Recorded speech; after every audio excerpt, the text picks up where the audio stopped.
साथियों, क्या आपको पता है कि भारत की सबसे ज्यादा कठिन परीक्षा कौन सी है, जिसे सबसे ज्यादा चैलेंजिंग माना जाता है? तो आपको बता दें कि वो परीक्षा है संघ लोक सेवा आयोग की परीक्षा, यानी कि यूपीएससी की परीक्षा। हर साल ये परीक्षा आयोजित की जाती है और इस परीक्षा को पास करने के लिए आपको 3 चरणों से गुजरना होता है। पहला होता है प्रीलिम्स, दूसरा मेंस और तीसरा इंटरव्यू। सबसे बड़ी बात यह है कि हर साल करीब 13 लाख अभ्यर्थी परीक्षा में आवेदन देते हैं, लेकिन 5 से 10 लाख उम्मीदवार ही परीक्षा में बैठ पाते हैं। और इससे भी ज्यादा हैरान करने वाली बात यह है कि इस परीक्षा में 700 से 1000 अभ्यर्थी ही सफल हो पाते हैं, यानी कि इस परीक्षा को पास करने का सक्सेस रेट सिर्फ 0.1% है। मतलब साफ है कि इस परीक्षा को पास करना इतना आसान नहीं है। और शायद यही वजह है कि बड़े बड़े शहरों के टॉपर सालों तक कोचिंग लेने वाले छात्र भी इसमें सफल नहीं हो पाते। लेकिन इसी बीच अगर कोई आपसे ये कह दे कि एक छोटे से गांव का रहने वाला एक आम सा लड़का जो मजदूरी करता था, उसने यूपीएससी जैसी कठिन परीक्षा को 440वीं रैंक लाकर पास कर लिया है,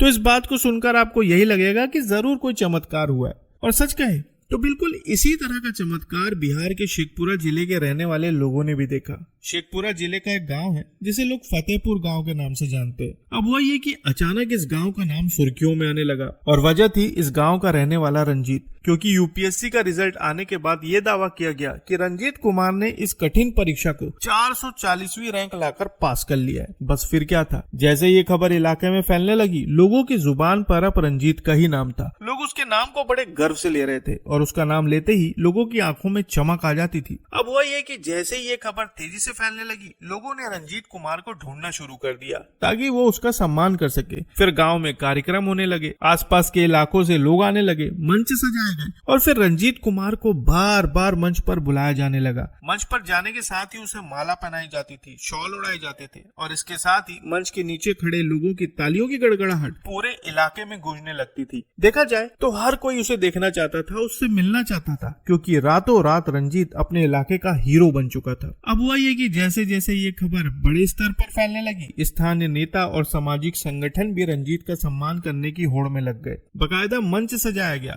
फिर इलाके के पूर्व विधायक ने रंजीत को मंच पर बुलाकर सम्मानित किया। कहा जाता है कि इस कार्यक्रम को बड़े स्तर पर आयोजित किया गया था, जिसमें हजारों रुपए खर्च किए गए थे। लेकिन बात सिर्फ इतनी नहीं थी, इस आयोजन में अच्छी खासी भीड़ भी उमड़ पड़ी थी और हर तरफ एक ही चर्चा थी कि देखो हमारे गांव का लड़का आईएएस बन गया। लेकिन इस पूरे मामले में रंजीत सिर्फ सम्मान लेने तक सीमित नहीं था, वो अब भाषण भी देने लगा था। वो युवाओं को मेहनत, लगन और संघर्ष के बारे में बता रहा था। कहता था कि अगर लक्ष्य साफ हो तो मंजिल तक पहुंचना आसान हो जाता है, लेकिन अगर लक्ष्य नजर नहीं आता तो मेहनत भी बेकार हो जाती है। अब उनकी इन बातों को सुनकर काफी लोग मोटिवेट हुए और कई लोगों ने रंजीत को अपना आदर्श भी मान लिया था। लेकिन अब धीरे धीरे रंजीत यादव की खबर सोशल मीडिया पर वायरल होने लगी। लेकिन कहते हैं ना दोस्तों कि हर चमकती चीज सोना नहीं होती, और इसी तरह कुछ लोगों ने जब रंजीत की पूरी कहानी सुनी तो उन्हें उसकी कहानी में झोल नजर आया, और इसी वजह से कुछ लोगों ने सोचा कि एक बार रिजल्ट को खुद ही जांच लिया जाए। फिर कुछ लोगों ने यूपीएससी की आधिकारिक वेबसाइट खोली, रिजल्ट की लिस्ट देखी और 440वीं रैंक वाले उम्मीदवार का नाम ढूंढा। लेकिन जैसे ही नाम सामने आया, सब कुछ बदल गया, क्योंकि उस लिस्ट में रंजीत का नाम ही नहीं था, बल्कि कर्नाटक के एक अभ्यर्थी का नाम था जिसका नाम था रंजीत।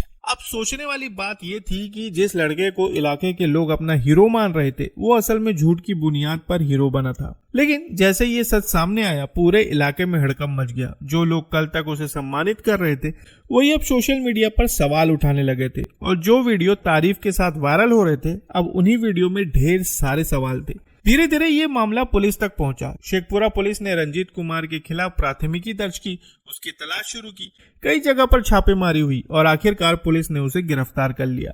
लेकिन कहानी यही खत्म नहीं होती, क्योंकि ठीक इसी तरह की एक और घटना राजस्थान के अलवर से भी सामने आई। हुआ यह कि यहाँ के एक गांव में अचानक माहौल बदल गया। दावा किया गया कि गांव का रहने वाला निशांत कुमार यूपीएससी में 899 रैंक लाकर पास हो गया है। बस फिर क्या था, वही जश्न, वही भीड़, वही सम्मान।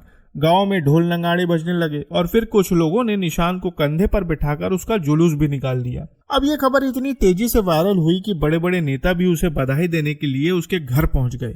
फिर मंच सजाए गए और निशांत ने भी मंच से अपनी सफलता की कहानी सुनानी शुरू कर दी। उसने बताया कि उसने YouTube से पढ़ाई की, कोचिंग का सहारा लिया और फिर उसने इस मुकाम को हासिल कर लिया। लेकिन यहाँ पर भी इस कहानी में ट्विस्ट आना बाकी था। मीडिया खबरों के अनुसार बताया जा रहा है कि जब ये खबर वायरल हुई तब किसी ने निशांत के एडमिट कार्ड का QR कोड स्कैन कर लिया और जैसे ही उस कोड को स्कैन किया गया तो पूरी सच्चाई सामने आ गई। जिस रोल नंबर का वो दावा कर रहा था वो असल में आगरा के एक उम्मीदवार का था और यूपीएससी की सूची में निशांत का नाम ही नहीं था। जांच के दौरान ये बात सामने आई कि उसने सिर्फ प्रीलिम्स एग्जाम दिया था, लेकिन वो उसमें पास नहीं हो पाया और मेंस में बैठ ही नहीं पाया। इसके बावजूद उसने एडमिट कार्ड में छेड़छाड़ कर खुद को सफल उम्मीदवार दिखा दिया। अब सच्चाई सामने आते ही हर कोई हैरान रह गया और फिर इस मामले की जांच शुरू हो गई और आखिरकार पूरा सच सामने आ गया। इन दोनों कहानियों को अगर एक साथ देखा जाए तो एक ही पैटर्न सामने आता है। शुरुआत में एक दावा, फिर सम्मान, फिर प्रेरणा और आखिर में एक बड़ा खुलासा, जहां कुछ दिनों के लिए झूठ सच बन जाता है, लेकिन जैसे ही जांच होती है सच्चाई सामने आ जाती है और वही कहानी जो कभी गर्व की वजह बनी थी अचानक एक अपराध में बदल जाती है। तो साथियों, इन दोनों मामलों पर आप क्या कहना चाहेंगे कमेंट में जरूर बताएं और नई खबरों के लिए चैनल को सब्सक्राइब करना ना भूलें। फिर मिलेंगे साथियों बिल्कुल एक नई खबर के साथ, तब तक के लिए आपका बहुत बहुत धन्यवाद।